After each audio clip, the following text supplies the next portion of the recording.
शहजाद इकबाल साहब, बजट का मौसम है और उससे पहले बहुत सी खबरें भी आ रही हैं। कुछ रोज़ पहले ये खबर थी, बल्कि हमने उसको प्ले आउट करते हुए भी देखा कि पीपल्स पार्टी से विफाक ने कहा कि बेनज़ीर इनकम सपोर्ट प्रोग्राम या फिर NFC अवार्ड के ज़रिए सूबे जो हैं वो विफाक के साथ कुछ हिस्सा शेयर करें, कुछ विफाक को दें, कंट्रीब्यूट करें।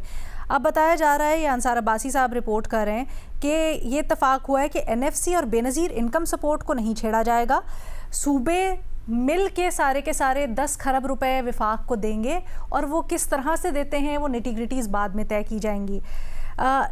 अपेरेंटली ये इत्तफाक़ राय हुआ है। क्या आप समझते हैं ये जो फॉर्मूला जिसकी खबरें हैं ये बेहतर एक ऑल्टरनेटिव है? तो सर्टेन है ना, मुतालबा ये था कि प्रोविंसेस का कुछ शेयर जो है वो कम होकर वफाक को मिले। अब इसके मुख्तलिफ तरीकेकार हो सकते थे। एक तरीका ये हो सकता था कि BISP की जो फंड है वफाक से जाते हैं वो वफाक पे ना करे, वो सूबा पे कर दे। इस तरीके से कुछ और अखराजात जो वफाक करता है उसकी जिम्मेदारी सूबे ले ले। तो ये क्योंकि BISP एक पॉलिटिकल इशू था और पीपल्स पार्टी के लिए खासा सेंसिटिव इशू है, तो इस पे तो पीपल्स पार्टी ने पहले ही किया था कि हम कॉम्प्रोमाइज नहीं करेंगे। दूसरा ऑब्वियसली एक लॉन्गर रूट था कि NFC में तब्दील हो और जो प्रोविंसेस का शेयर है कम हो, लेकिन वो भी टेक्निकली हो नहीं सकता क्योंकि जो लास्ट NFC हुआ था उसमें ये कहा गया था कि सूबों का शेयर बढ़ सकता है, कम नहीं हो सकता है, तो वो भी एक हर्डल था। लेकिन अब इस अरेंजमेंट के लिए एक आर्जी तरीकाकार ये निकाला गया है। कुछ और प्रपोजल्स भी थे, अगर मैं आपको बताऊं कि कस्टम ड्यूटी और फेडरल एक्साइज ड्यूटी जो है वो डिविजिबल पूल में ना जाए ताकि वो वफाक के पास रहे, ये भी एक प्रपोजल था। लेकिन उसके लिए भी कोई ना कोई आपको एक कानूनी अमेंडमेंट करनी पड़ती। लेकिन अब जो सुनने में आ रहा है, जो इत्तफाक राय हुआ है वो ये है कि 1700 अरब रुपए की पहले कहा था रिक्वायरमेंट है वफाक को कि 1700 अरब रुपए सूबे अपना शेयर कम करे और वफाक को मिले। लेकिन अब ये कहा जा रहा है कि 1200 अरब रुपए के ऊपर एक एग्रीमेंट हुआ है। अच्छा। और सूबे जो है वो ग्रांट्स की मद में जो है वफाक को देंगे, यानी कि जो पैसा उनको मिलना है वो ग्रांट्स की मद में वापस कर देंगे वफाक को, ताकि वफाक जो है उसका अपना बजट जो है वो 1200 अरब रुपए से बढ़ जाए। और फिर ये भी कमिटमेंट सुनने में आ रही है कि दोबारा सूबों को ये वापस किया जाएगा शेयर। अब ये कब होता है मुझे नहीं पता, लेकिन जो भी है ना, ये एक फेलियर है हमारी हुकूमतों का, चाहे वो सूबाई हो वफाकी हुकूमत हो, जिसकी वजह से आपको एक आर्जी अरेंजमेंट निकालना पड़ा है। अलीना, मैं तकरीबन 20 साल से बिजनेस एंड इकोनॉमी को कवर कर रहा हूं। यकीन माने उस वक्त जो मसाइल थे आज भी वही मसाइल है। उस वक्त से हम कोई 4 मरतबा IMF प्रोग्राम में जा चुके हैं। हर मरतबा कहा जाता है अपना टैक्स बेस को हम ब्रॉड बेस करेंगे ताकि हमारा टैक्स टू GDP बढ़ सके। वो टैक्स टू GDP आज भी 10 का 10% है, कभी 9.5 हो जाता है, कभी 10.5 हो जाता है, लेकिन मीडियम उसका वही रहता है।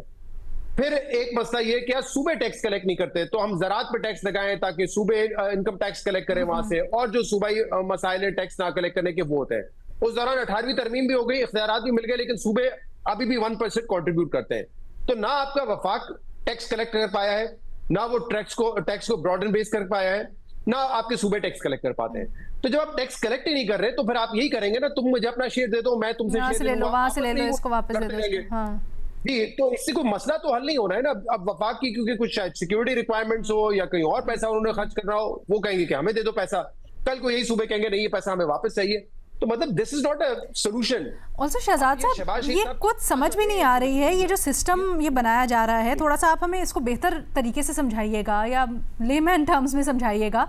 क्या ऐसा कोई मैकेनिज्म होगा कि कौन सा सूबा कितना कंट्रीब्यूट करेगा, कौन सा कितना नहीं कंट्रीब्यूट करेगा, या फिर ये एक नया तनाज़ा बन जाएगा? जो नंबर्स अभी आ रहे हैं उसके मुताबिक पंजाब 620 अरब रुपए जो है वो अपने छोड़ेगा, वफाक को देगा। सिंध 310 अरब रुपए देगा, खैबर पख्तूनख्वा 180 अरब रुपए देगा और बलूचिस्तान 85 अरब देगा। लेकिन फिर KP ने शायद ये डिमांड रख दी है कि अगर इमरान खान से हमारी मुलाकात नहीं होगी तो इस बात का अप्रूवल हम उनसे नहीं ले सकेंगे, तो फिर हम ये करने की पोजीशन में नहीं होंगे। अब वो तो पता नहीं अब क्या होता है या नहीं होता, ऐसे पहले भी इस किस्म की वो बातें कर चुके हैं। लेकिन मसला ये है कि ये शहबाज शरीफ साहब का 5वां बजट है। अब आप बताइए कि पहले उन्होंने कहा हम स्टेबलाइज करेंगे, फिर मुल्क को तरक्की की तरफ लेके जाएंगे, और हम रिफॉर्म्स करेंगे। ये करने के लिए क्या रिफॉर्म्स हुए हैं? आपका पेंशन का बजट 1100 अरब रुपए है, इस साल आप देखेंगे वो मजीद बढ़ जाएगा। आपकी सिविल हुकूमत चलाने का, जो वफाक की हुकूमत चलाने का अखराजात 800 अरब रुपए, उसमें मजीद इजाफा हो जाएगा। मतलब कौन सी आपने देखा है कि कोई गवर्नमेंट ने अपने एक्सपेंडिचर्स कम किए हो? हुकूमत के लिए छोटे दुकानदारों के लिए हम एक स्कीम लेके आए हैं, उसके ऊपर आपकी क्या राय है? मेरी राय यह है कि जितना आप कमाती है ना अलीना, और जितना उस पर आप टैक्स देती हैं, वो ताजिर उतना टैक्स नहीं देगा, बल्कि उससे बहुत कम देगा, बल्कि शायद 25,000 रुपए देगा। ठीक है, साल के 25,000 रुपए। अब आप अपनी तनख्वाह पे साल के 25,000 रुपए देती हैं? नहीं देती ना। तो आपकी भी यही ख्वाहिश होगी कि अगर कोई दुकानदार मेरी जितनी तनख्वाह कमा रहा है साल के, तो वो उतना ही टैक्स दे जितना मैं दूं। लेकिन हम क्योंकि वो बदनसीब कौम है जो कि आप कह रहे हैं। देखिए इस मुल्क में क्या होता है, इस मुल्क में पीटीआई पार्टी है, उसको आपने दीवार से लगा के रख दिया। एक अदलिया है, 2 अमेंडमेंट करके आपने उसकी पावर्स कर्टेल कर दिए। लेकिन इस मुल्क में आप रिटेलर से जितना उनका वाजिब टैक्स बनता है वो वसूल कर सकते हैं। ना मुशर्रफ कर सका, ना नवाज शरीफ कर सके, ना इमरान खान कर सके, ना आप शहबाज शरीफ साहब कर सके, ऑल पावरफुल होने के बावजूद। और आपको पूछ भी नहीं सकेगा जाके। आपकी सेल 20 करोड़ भी हो तो ठीक है, आपने जो आपका टैक्स बनता है विदहोल्डिंग टैक्स से एडजस्ट करें, लेकिन फिर भी कम से कम 25,000 रुपए आपको टैक्स देना पड़ेगा। तो अगर आपको लगता है ये मुनसिफाना टैक्स है तो ठीक है। आर्ग्यूमेंट क्या मिलता है कि यार अभी तो 1 रुपया भी नहीं देते ना, अभी तो 3-4 अरब रुपए देते तो हम 50 अरब तो इकट्ठा कर लेंगे कम से कम।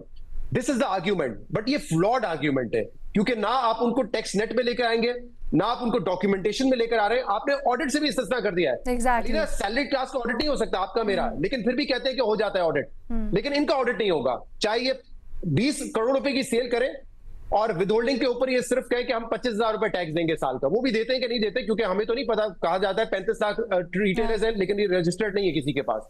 तो 25,000 भी देगा या नहीं देगा, लेकिन चले अज्यूम दे भी देता है, तो साल का 25,000 होगा 20 करोड़ की सेल पे। लेट्स सपोज उसका प्रॉफिट मार्जिन 20 करोड़ पे 10% है, तो 2 करोड़ रुपए वो कमाएगा, लेकिन वो उसको अंडर वैल्यू शो करके वो सिर्फ 25,000 देके उसको इस्तेमाल मिल सकती है।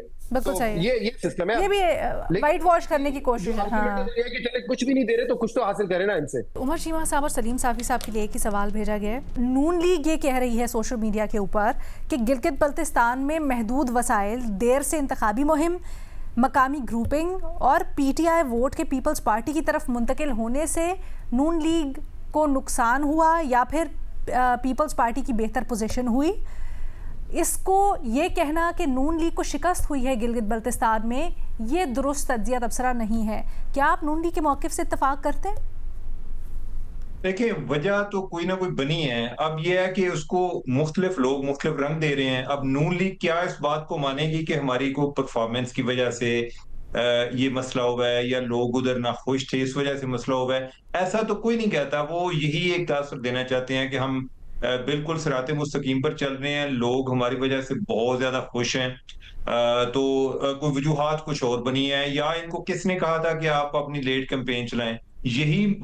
यही अगर आपको याद होगा, ये इनकी एक्सक्यूज थी जब 2024 के इलेक्शन हुए थे। उस टाइम भी ये कहते थे कि हम ना अपने टिकट्स का टाइमली उनके बारे में डिसाइड नहीं कर सके, हमारी कैंपेन नहीं असल में चला सके, इस वजह से हमें शिकस्त हुई है। वही बात ये इधर कर रहे हैं।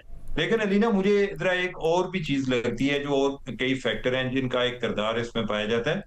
एक तो अगर आप पीपल्स पार्टी के हवाले से देखें, जिनको उधर एक विक्ट्री मिली है, फतह हुई है, पीपल्स पार्टी का इस इलाके के साथ नून लीग से ज्यादा पुराना ताल्लुक है, और इस सेंस में जो लोग हैं उनका उन पर कदरे एतमाद भी ज्यादा है। जुल्फकार अली भुट्टो के टाइम से ले लें, सब्सिडीज आटे के हवाले से, को बिजली के हवाले से, को पीटीआई वाले, या उन जो पीपल्स पार्टी के इकदाम उनको ज्यादा याद हैं। बेनजीर भुट्टो जब आई तो उन्होंने इनको सियासी हकूक दिए उस हवाले से, और जब जरदारी साहब आए उन्होंने तो इनको बहुत कुछ दिया।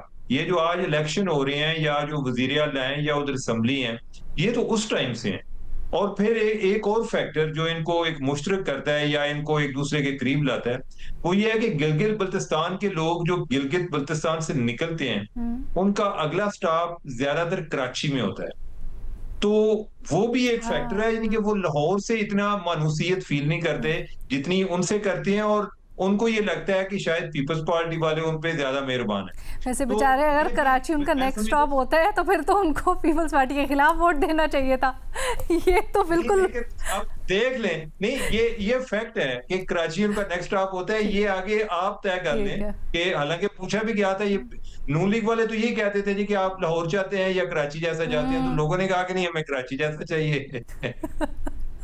क्या कहें हम, लोगों की मर्जी है ना, लोगों की मर्जी है, वो कुछ भी कह सकते हैं। साफी साहब sir, jokes apart, but Noon league जो बात कर रही है, क्या उसमें वजन है? क्या नून लीग की शिकस्त नहीं हुई, ये कहना गलत है या गलत बात कर रही है नून लीग?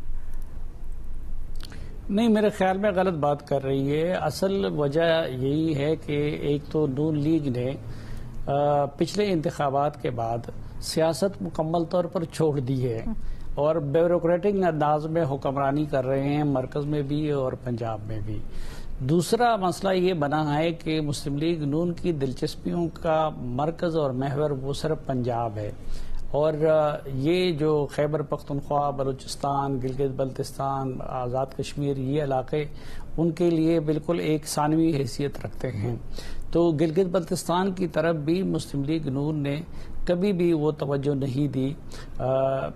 मसलन अक्सर मैं जो मिसाल देता हूँ सी पैक का, कि देखिए सी पैक का गिलगित बल्तिस्तान दरवाज़ा है, वहाँ से सी पैक निकलता है, और गवादर उसका दूसरा मरकज है कि जहाँ पे ख़त्म होता है। लेकिन मुस्लिम लीग नून की हुकूमतों ने ना उसमें से गिलगित बल्तिस्तान को कुछ काबिल ज़िक्र दिया, हिस्सा दिया, और ना उसमें से गवादर को कुछ काबिल ज़िक्र हिस्सा दिया कि वहाँ के लोगों की मायार ज़िंदगी उससे बुलंद हो। तो ये वजूहात हैं। और ये भी अब जब वो कहते हैं, अगर इलेक्शन कैंपेन का जितना टाइम बाकी सियासी जमातों को मिला था उतना इनको भी मिला था, और इसमें भी कोई शक नहीं। इस वक्त के पीपल्स पार्टी ने निस्बतन अच्छी इलेक्शन कैंपेन की। बिलावल भुट्टो साहब और उनकी बहन वो गए, उन्होंने पूरा हफ्ता वहाँ पे गुजारा। उसके बरक्स मुस्लिम लीग नून के मियां नवाज शरीफ साहब वो सिर्फ एक रोज़ के लिए गए और वापस आ गए उसी दिन एक जलसा करके। तो कई वजूहात हैं जिनकी वजह से मेरे ख्याल में पीपल्स पार्टी को वहाँ सबकत मिली, और मुस्लिम लीग नून को अभी भी ये इसमें कोई शक नहीं। मेरे लिए तो ये भी हैरान कुन है कि मुस्लिम लीग को इतनी सीटें कैसे मिल गई। ठीक है जी, ये बड़ी दिलचस्प बात कर रहे हैं आप सलीम। क्या आपको ऐसा लगता है कि कुछ खदशात हैं आपके इससे मुतालिक जो नून लीग को सीट्स मिली हैं, या फिर आप समझते हैं कि इलेक्शन ओवरऑल शफाफ ही हुआ है? नहीं, मैं ये नहीं कहता, लेकिन देखिए इन इलाकों को हमने इतना पसमानदा रखा हुआ है ना, ठीक है, और इतना इग्नोर रखा हुआ है कि वहाँ पे इलेक्शन के लिए पुलिस भी नहीं होती, अपनी तादाद उनकी पूरी नहीं होती, वो चंद सौ पुलिस है। और इसीलिए इस मरतबा उनको पहले खैबर पख्तूनख्वा से रिक्वेस्ट करनी पड़ी कि 3000 नफरी हमें दे दे, और उन्होंने इनकार। अच्छा, वो फ्रस्ट्रेशन अपनी विफाक के खिलाफ निकाले या नून लीग के खिलाफ निकाले, इस तनाजुर में बेसिकली आप कह रहे थे? हाँ ठीक है। हाँ, तो मैं ये कह रहा हूँ कि इन सब कुछ के बावजूद मुस्लिम लीग नून की आप देखें कि जब प्राइम मिनिस्टर साहब वहाँ पे तशरीफ ले गए थे तो लैपटॉप तकसीम कर रहे थे, तो वफाकी वज़रा जो यहाँ से उनके साथ गए थे उन सब ने तकरीरें की, और जो वहाँ पे उनके लीडर है हफीजुर रहमान साहब, वो न स्टेट सेक्रेटरी थे न उन्होंने तकरीर की। अब मुझे भी अजीब लगा, हालांकि लीडर जिधर जाता है तो अपने मकामी लीडरशिप को आगे लाता है, और वो न उन्होंने सिफासनामा उनसे पेश करवाया ना कुछ और। हमको देखने को मिला कि वहाँ की जो लीडरशिप है, हफीज रहमान साहब अच्छे आदमी हैं, मेहनती आदमी हैं। नहीं, लेकिन बिल्कुल सही कह रहे हैं आप। वोटर को तो यही तासुर जाता है ना कि शायद विफाक या जो बड़े लीडर हैं वो ओनरशिप नहीं ले रहे हैं मकामी लीडर की, और हमारे मसाइल नहीं फिर हल होंगे, और ये हम महरूम रह जाएंगे चीज़ों से अगर इनके साथ